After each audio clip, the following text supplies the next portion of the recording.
Hi, I hope you are doing fine with your loved ones. I'm Sneha and welcome to IC Anand from Unit till Infinite. So we did start Infinite series in the last video and today we are going to divide the video in 3 part. जिसमें से पहला part होगा Cauchy's criteria for convergence for a series कि हम देखेंगे what are Cauchy's criteria, क्या होता है वो. Second is what happens to a series when we either add a new term, subtract an existing term, multiply this entire series with some number, or we just group or regroup the elements of the series. And in the third part we are going to understand types of series depending on the sign, on the terms. ठीक है, तो शुरू करते हैं पहले से. Cauchy's criteria for convergence. ये Cauchy's criteria for convergence you must have heard in real sequences also, जो हमने real sequences की एक अच्छी खासी प्लेलिस्ट बना के रखी है अपने चैनल में. अगर आपने नहीं देखी है तो आई वुड से अभी जाकर के देखिए. Real sequences is a very important topic of real analysis. So Cauchy's criteria वहाँ जो था बिल्कुल वही का वही यहाँ पर भी है. वहाँ मैंने आपको बताया था Cauchy's क्राइटेरिया क्या होता है. Cauchy ने ये बताया था that if a sequence is convergent then after a finite number of terms, जितने भी बचे हुए टर्म्स होंगे, they come closer to each other with time. ठीक है, बस यही वाली चीज, यही पूरी statement if you apply to the sequence of partial sum of a series तो वो बन जाता है Cauchy's criteria for convergence for a series. तो वहां पर Cauchy ने क्या बताया, सीक्वेंस थी वहां पर तो सीधे आपके पास, तो आपने सीक्वेंस के ऊपर Cauchy क्राइटेरिया अप्लाई कर दिया और देख लिया वेदर इट इज कन्वर्जेंट और नॉट. और यहाँ पर क्या होगा, आपके पास सीरीज होगी, तो सीरीज से first you have to prepare a sequence of partial sum जो हमने लास्ट वीडियो में डिस्कस किया था. और उसके बाद उसके ऊपर हमें Cauchy अप्लाई करना है to find out whether the sequence of partial sum converges or not. If the sequence of partial sum converges, then we say that the infinite series is convergent. तो Cauchy's criteria अगर मैं mathematically बोलूँ तो क्या होगा, हमारे पास we are given with an infinite series summation un, and with the help of this series I make an SOPS which I denoted by SN. आपकी मर्जी है, कुछ भी आप डिनोट कर सकते हो. SN is the SOPS मैंने लिखा है इधर, ठीक है, SOPS है. तो अब मैं इसके ऊपर अगर Cauchy क्राइटेरिया अप्लाई करूं तो वो कहते थे that for every epsilon greater than 0. Now this is the mathematical definition that I am talking about. There exist n naught belonging to the set of natural numbers obviously such that Sn minus Sm is less than epsilon for all n greater than n naught. तो ये हुआ हमारा एक तरीके का definition. इसी को you can also write this in the form of n plus p minus Sn is less than epsilon for all n greater than or equal to n naught and p equal to 1 to so on. I mean 1 to like कभी भी कितना भी आगे तक ले जा सकते हैं. तो these are the two, ये तो ना दो तरह के, these are the two forms of Cauchy's criteria. इसमें कुछ ज़्यादा फर्क नहीं है. और जो चीज़ हम लोग यूज़ करने वाले हैं ना वो बेसिकली हम लोग यहाँ से डिड्यूस कर सकते हैं, ठीक है, इस वाले मेथड से या इस वाले फॉर्म से. तो अब देखिए ज़रा थोड़ा ध्यान अगर हम देंगे, what is SOPS actually. SOPS हमने कैसे बनाना स्टार्ट करी थी. जो मेरा फर्स्ट टर्म था SN का SO1, वो था हमारे फर्स्ट टर्म सीरीज का which is U1. Then the second term S2 is the sum of the first two terms that is U1 plus U2, then U1 plus U2 plus U3, and the nth term is the sum of the first n terms. ठीक है, तो you just have to substitute the जो भी हमने form लिखा था Sn का वो यहाँ सब्सिट्यूट कर दोगे तो you will get the criteria जो हमारी बुक्स में लिखा होता है. ठीक है, ये नहीं लिखा होता हमारी बुक्स में. हमारी बुक्स में क्या लिखा होता है ना वो मैं दिखाती हूँ आपको. एक्चुअली ये प्रूफ भी ऐसे ही करते हैं जैसे मैं बता रही हूँ. So what is Sn plus P. Sn plus P will be the sum of first n plus p terms of the series. तो इसको मैं ऐसे लिख सकती हूँ ना, U1 plus U2 plus U3, और कहीं ना कहीं मेरे पास आएगा UN, and then UN plus 1, UN plus 2 plus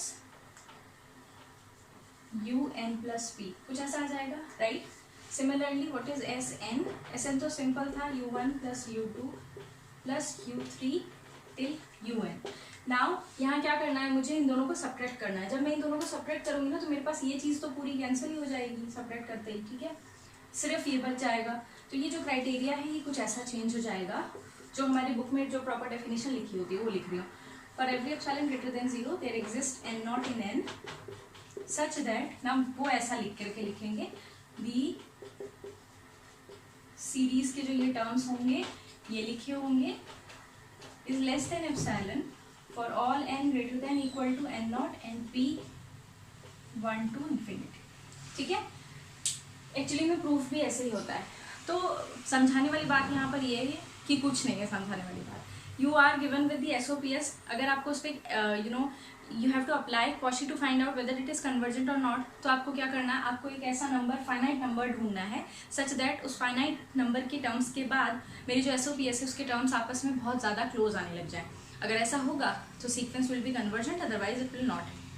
ठीक है, तो ये बिल्कुल वही सीक्वेंस वाला जो क्वेश्चन था या सीक्वेंस वाला जो मेथड था बिल्कुल वही है, to find out whether the series is convergent और not. Now the best thing about a series and the very bad thing about a sequence is in order to find out the convergence or the characteristic of a series we have ample amounts of tests to to try to, लेकिन sequence में ऐसा नहीं होता। sequence में you all either you have to do you have to go with the classical method, or you have to find out those 5 questions about a sequence that we discussed in our videos, and or you have to जो ratio वाला test किया था, comparison test किया था, ये करने होते हैं। बट सीरीज में क्या होता है, देयर आर बहुत सारे टेस्ट हैं जिनकी हेल्प से हम लोग फटाफट फाइंड आउट कर सकते हैं whether the series is convergent और not. So don't just stress upon Cauchy's criteria for convergence की सीरीज का ये मुझे समझ में नहीं आएगा या ये मैं नहीं कर पाऊंगा तो मेरा क्वेश्चन नहीं होगा, ऐसा नहीं है। क्वेश्चंस करने के लिए you will be using test. ठीक है, तो ये हो गई हमारा first portion of the videos complete. Second portion, now given a series, तो इसके साथ हमें कुछ ना कुछ तो 3-5 करनी ही करनी है, राइट। तो हमने 3-5 करने में हमने क्या क्या सोचा हुआ है, क्या होगा। सो देयर आर 4 तरह के क्वेश्चंस हैं हमारी सीक्वेंस को लेकर के जो हमारे दिमाग में आ सकते हैं अगर हमारा दिमाग खुरापाती हुआ तो। ठीक है, फर्स्ट क्वेश्चन है क्या होगा अगर मैं ये जो सीरीज है ना ये ऐसे शुरू है। ठीक है, तो क्या होगा अगर मैं इस सीरीज को ऐसे शुरू कर दूँ 0 से, यानी एक एलिमेंट और हमने ऐड कर दिया, तो ये हुआ हमारा फर्स्ट खुरापा कि हमने एक एलिमेंट और ऐड कर दिया तो क्या होगा। सेकंड क्या किया हमने, क्या होगा अगर मैं एक एलिमेंट हटा दूं तो, राइट। थर्ड क्या होगा अगर मैं किस the terms of the sequence of the series is multiplied by something, और लास्ट इज ग्रुपिंग। तो given a series these are the 4 questions that I think शैतान इंसान जो होगा वो सोचेगा अबाउट अ सीरीज। तो ये 4 चीज़ें क्या हैं, क्या होगा if I add a new element और you would say new member to the series. एक होगा क्या होगा अगर मैं कोई एलिमेंट हटा दूँ। तीसरा होगा क्या होगा अगर मैं सारे एलिमेंट्स को किसी नंबर से मल्टीप्लाई कर दूँ, और चौथा होगा उसकी ग्रुपिंग कर लूँ, राइट। तो बहुत ही अच्छा हमारा जो सीरीज़ होता है ना बहुत अच्छे से बिहेव करता है। जो सीरीज होता है वो बहुत ज़्यादा कूल और काम है इस मामले में। वो कह रहा है अगर आपने if the series is convergent and the sum of the series is equal to sum U, ठीक है, कोई यू के इक्वल है, वो कन्वर्जेंट है और उसका सम जो आया है वो यू है, then upon adding an element, ये जो इसका सम होगा ना ये ऐसे चेंज हो जाएगा, यू नॉट प्लस यू बन जाएगा। ठीक है, so the series will remain convergent if you will add another member, एक member आपने अगर add कर दिया तो। now this result can be generalized also that if in a given series you add finite number of terms then the characteristic of the series will remain unchanged। ठीक है, तो यानी क्या हो रहा है वहाँ उस केस में क्या होगा, जो हमने finite number of terms add किए थे ना वो सब यहाँ ऐड हो जाएंगे to get the sum of the series. Second में हमने क्या किया, हमने एक एलिमेंट हटा लिया है, तो कौन सा एलिमेंट हटाया है, u1, यानी इसके सम में क्या होगा हमने u1 माइनस कर देना है। अगेन इसके लिए भी हम जनरलाइज कर सकते हैं, एंड द जनरलाइजेशन वाला जो स्टेटमेंट होगा वो ऐसा है that if you subtract finite number of terms from a convergent series then the resulting series will remain convergent, और जो उसका सम होगा उसमें क्या करना पड़ेगा मुझे, वो फाइनाइट नंबर ऑफ टर्म्स उसमें से सबट्रैक्ट करनी पड़ेगी। Now इस वाले केस में क्या होगा, they are saying that if you multiply all the elements, all the members of your series by a number c which is not equal to 0, यानी any real number that is not 0, तो ये जो सम होगा ये same ही रहेगा, मतलब ये convergent ही होगा the series will be convergent and the sum is equal to CU only. Now comes the question of grouping, कि grouping करने से क्या होगा. Now grouping करने का थोड़ा सा grouping वाला जो केस है वो थोड़ा सा चेंज हो जाता है. अगर मैंने अपने टर्म्स जो हैं उनका ऑर्डर चेंज नहीं किया, if I am not changing the ordering of the terms, और फिर मैंने उन पे ब्रैकेट लगा दिया है, तो जो कैरेक्टरिस्टिक रहेगा वो सेम रहेगा. Even the sum will remain the same. But अगर मैंने उनकी ऑर्डरिंग उल्टी पुल्टी कर दी तो हम कुछ नहीं कह सकते. ठीक है. तो ग्रुपिंग की स्टेटमेंट मैंने स्लाइड में बड़े अच्छे से लिखी हुई है कि क्या होगा. हमारे पास जो सीरीज़ है उसके जो टर्म्स हैं उनको मैंने ग्रुपिंग कर दिया. मान लो मैंने दो एलिमेंट की ग्रुपिंग करना स्टार्ट किया, तो U1 और U2 को ग्रुप किया, U3 U4 को ग्रुप किया विदाउट ऑल्टरिंग दी ऑर्डर, तो कैरेक्टरिस्टिक सेम रहेगा. बट अगर मैंने ऑर्डरिंग इधर उधर कर दिया ना तो मैं नहीं कह सकती कि कैरेक्टरिस्टिक सेम रहेगा. ठीक है. सो ये 4 चीज़ें हो गई हमारे लिए. अगर मेरे पास अगर कोई सीरीज़ है उसमें मैंने एलिमेंट्स या टर्म्स ऐड किए हैं या सब्ट्रैक्ट किए हैं या उसको मल्टीप्लाई किया है या फिर ग्रुपिंग करी है, तो कैसे उसका कैरेक्टरिस्टिक चेंज होगा. Now what is the use of these 4 phenomena so to speak. तो इनका यूज़ क्या होगा. मान लो you already know that this particular series is convergent, और उन्होंने क्वेश्चन को ट्विस्ट करने के लिए क्या किया है, दे एडेड 5 टर्म्स एक्स्ट्रा और दे सब्ट्रैक्टेड 6 टर्म्स 7 टर्म्स, और then they will ask you whether this given series is convergent और नॉट. तो अब देखने से तो आपको डिफरेंट लगेगी सीरीज, बट थोड़ा सा स्ट्रेस मारोगे दिमाग के ऊपर तो आपको लगेगा नहीं this is some series that I already know, जिसमें से टर्म्स या तो सब्ट्रैक्ट कर दिए गए हैं या ऐड कर दिए गए हैं या मल्टीप्लाई कर दिए गए हैं. देन ये वाली चीज़ यूज में आएगी और आप लोग बोलोगे कि हाँ the characteristic will remain the same, बस जो सम होगा वो कुछ इस तरह से चेंज हो जाएगा. ठीक है. यहाँ पर सम सेम रहेगा, ग्रुपिंग में जो सम होगा वो सेम ही रहेगा. ठीक है. ये हुआ हमारा एक सीरीज गिवन थी तो उसके साथ हमने क्या क्या किया. ठीक है. अब है हमारे पास अगर what if I have 2 series with me and I add them. Now I am given with 2 series and I am going to add them to get another series which I am writing as Wn. तो इस case में क्या होगा, Wn का characteristic इसके ऊपर कैसे depend करेगा, this is the next question to come in your mind. ठीक है. तो यहाँ पर क्या होगा, बहुत ईजी चीज़ है याद करने के लिए या समझने के लिए. अगर तो मेरे दोनों सीक्वेंस जो होंगे ना ये अगर कन्वर्जेंट है, both are convergent, then the result will convergent, no doubt at all. If one of them is divergent तो diverge ही करेगी. लेकिन अगर दोनों divergent होंगे तो I cannot say anything about the sum, about the sum of the 2 series. तो ये चीज़ आपको ये बता रही है जो if you are having 2 convergent series and you are going to add them to get a resultant series, then the resultant series will converge for sure, right? But if one of them is divergent, then the resultant will diverge for sure.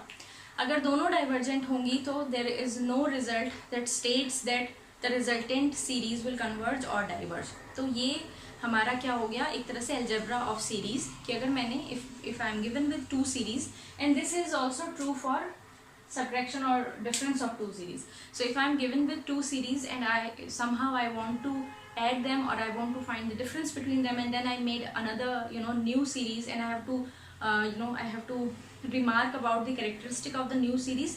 So with the help of this result I can directly say that the resultant series will converge or diverge. बस इसी case में problem आएगी where both the series are divergent. ना इससे related जो questions होंगे या इससे रिलेटेड जो कुछ भी होगा वो जब हम एग्जांपल वाला वो करेंगे ना, पोर्शन करेंगे, उसमें मैं पूरा अच्छे से क्लियर कर दूंगी. अभी के लिए convergent plus convergent will give you convergent, convergent plus divergent will give you divergent, divergent plus convergent will give you divergent, divergent plus divergent will give you know result. Right. It's like truth table. अगर आपने truth table के बारे में सुना होगा तो आपको पता चल जाएगा. ट्रूथ टेबल जैसा ही, बट लास्ट वाला जो है divergent and divergent, it will provide us with no result. ठीक है. तो ये हुआ हमारा second portion of the video, जहाँ पर थोड़ा हमने शैतानी करी, थोड़ी हमने सीरीज के साथ छेड़छाड़ करी और देन वी एडेड और subtracted 2 given series.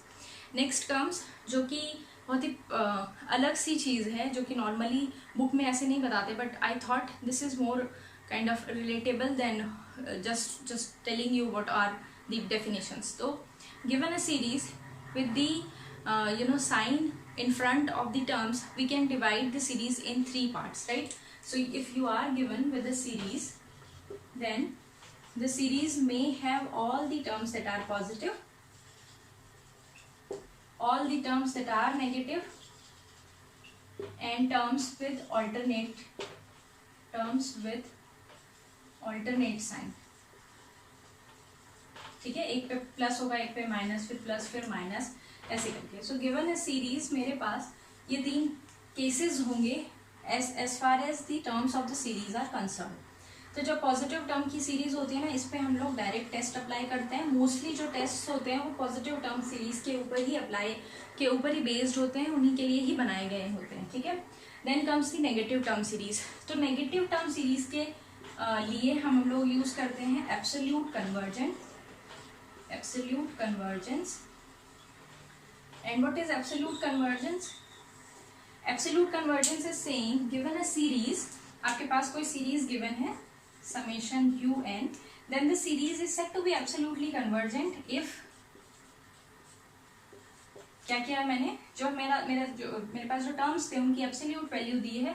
If this is convergent, then we say that this series summation un is absolutely convergent. ठीक है. सो एब्सोल्यूटली कन्वर्जेंट जो होती है वो चीज़ ये होती है, you are given with a series, कोई भी सीरीज है वो, ठीक है, इसका कोई भी टर्म है, पॉजिटिव है, नेगेटिव है, या पॉजिटिव नेगेटिव कैसा भी है, आपने क्या किया, यू जस्ट सब टर्म्स का मॉड्यूलस ले लिया है ना, सब टर्म्स के आगे मतलब सब टर्म्स को पॉजिटिव कर दिया, उससे एक नई सीरीज मिल गई. If this series is convergent, तो मैं कहती हूँ दी पेरेंट जो सीरीज थी, जो शुरू वाली सीरीज थी, दैट इज एब्सोल्युटली कन्वर्जेंट. और एक हमारे पास बड़ा प्यारा सा रिजल्ट है एब्सोल्यूट कन्वर्जेंस के लिए, that absolute convergent implies convergent. So अगर मेरी सीरीज एब्सोल्युटली कन्वर्जेंट है तो वो कन्वर्जेंट भी होगी. तो इस केस में क्या होता है ना, नेगेटिव टर्म्स के केस में मैं क्या करती हूँ, उसका इस सीरीज का एब्सोल्यूट वैल्यू वाला सीरीज बना लेती हूँ, और जैसे ही एब्सोल्यूट वैल्यू वाला यानी पॉजिटिव टर्म सीरीज बन जाती है तो मैं यहाँ आ करके इनके टेस्ट चेक कर लेती हूँ. Once I am confirm that the series जो मैंने एब्सोल्यूट वैल्यू बना करके लिखी थी दैट इज कन्वर्जेंट, तो by this theorem which says that absolutely convergent is convergent, I can say my given series is convergent. तो ये तो लूप बन जाता है एक तरह से, नेगेटिव टर्म सीरीज को पॉजिटिव टर्म सीरीज में चेंज करो, उसके ऊपर टेस्ट अप्लाई करो. If that is convergent, then by this theorem my series is convergent. Then comes terms with alternate sign, जो कि अपने आप में एक अजीबोगरीब तरीके की सीरीज होती है. इसके साथ कुछ भी हो सकता है, लिटरली कुछ भी हो सकता है इस वाली सीरीज के साथ. उसके लिए क्या करना है वो हम लोग आगे पढ़ेंगे. Take away of the video is Cauchy's criteria for convergence. Then we did some छेड़खानी with the series and we added and subtracted 2 series, and then we have 3 types of series: positive term series, negative term series, and terms with alternate signs. And then we understood what are absolute convergence of a given series. So I hope you enjoyed the video. Actually मैं बहुत ज़्यादा enjoy करती हूँ, मुझे जब ऐसे बताना या समझाना होता है, mostly during this time जब मेरे पास और कुछ नहीं है करने को. So if you liked it, hit the like button. अगर आपने सब्सक्राइब नहीं किया है तो please subscribe to my channel, क्योंकि अगर आप थोड़े से भी वीडियोस जाकर के देखोगे ना तो मुझे तो बहुत सारे मतलब मुझे खुद में बहुत कॉन्फिडेंस लग रहा है कि हाँ आप लोग मेरी वीडियोस देखोगे तो आपको सब समझ में आ जाएगा. बाकी तो आप लोग कमेंट में लिखना आपको समझ आ रहा है या नहीं. Till then take care.